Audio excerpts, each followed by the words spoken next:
जय श्री कृष्णा दोस्तों। बुलबुल की कहानियों में आपका स्वागत है। हमारी आज की कहानी है लव मैरिज वाली बहू को भी शर्म आती है। दोस्तों, अगर आपको कहानी पसंद आए तो मेरे चैनल को लाइक और सब्सक्राइब जरूर करिएगा। तान्या और अतुल की लव मैरिज थी, जो कि दोनों के परिवार वालों की रजामंदी से हुई थी। शादी के तुरंत बाद ही तान्या अतुल के साथ शहर चली गई। 6 महीने के बाद अतुल के मामा की लड़की की शादी तय हो गई।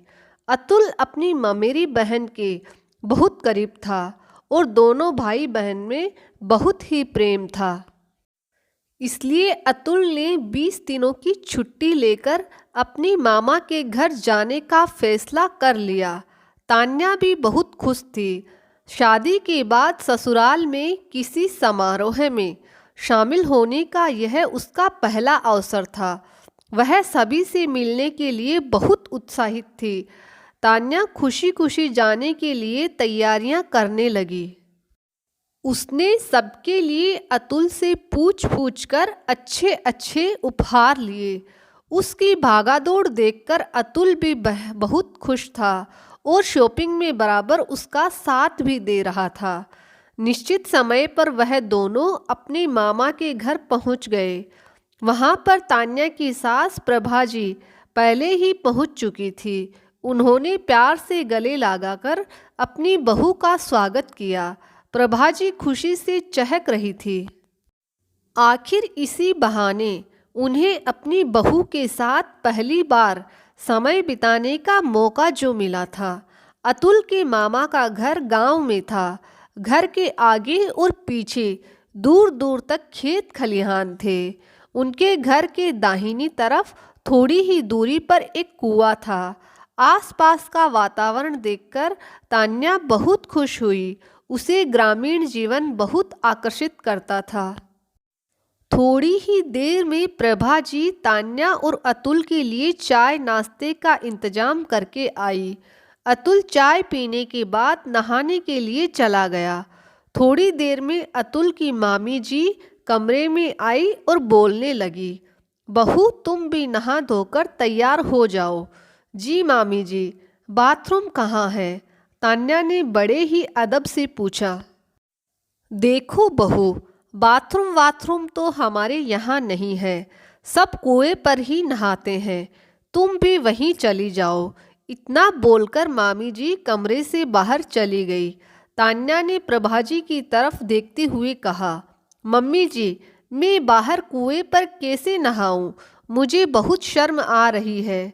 उसकी बात सुनकर मामी जी फिर से कमरे में आ गई और बोलने लगी, शर्म की क्या बात है? वहाँ हम साड़ी का पर्दा लगा देंगे ना, तुम्हें कोई दिक्कत नहीं होगी।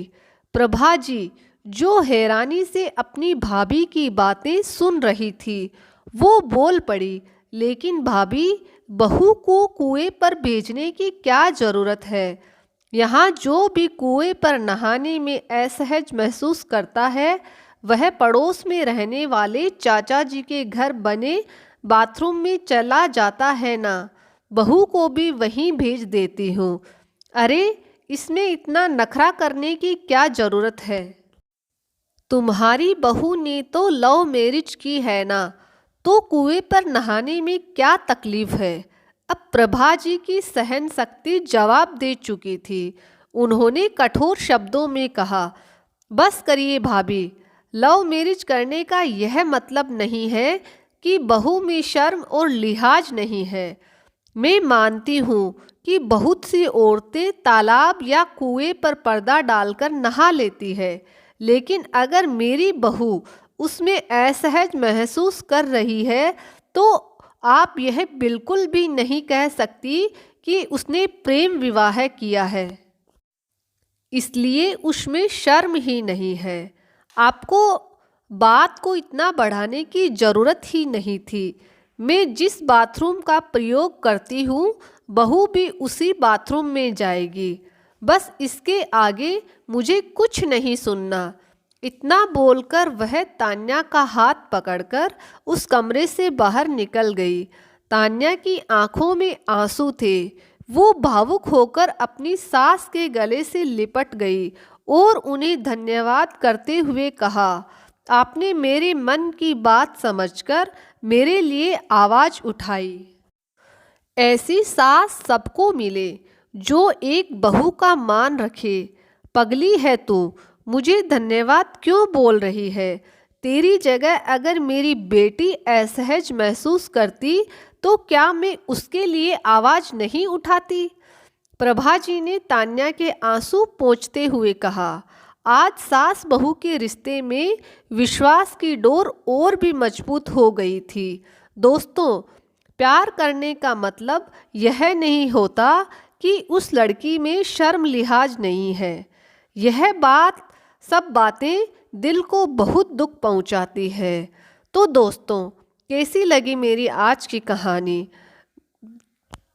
ज़रूर कमेंट बॉक्स में बताइएगा और चैनल को सब्सक्राइब करिएगा। जय श्री कृष्णा।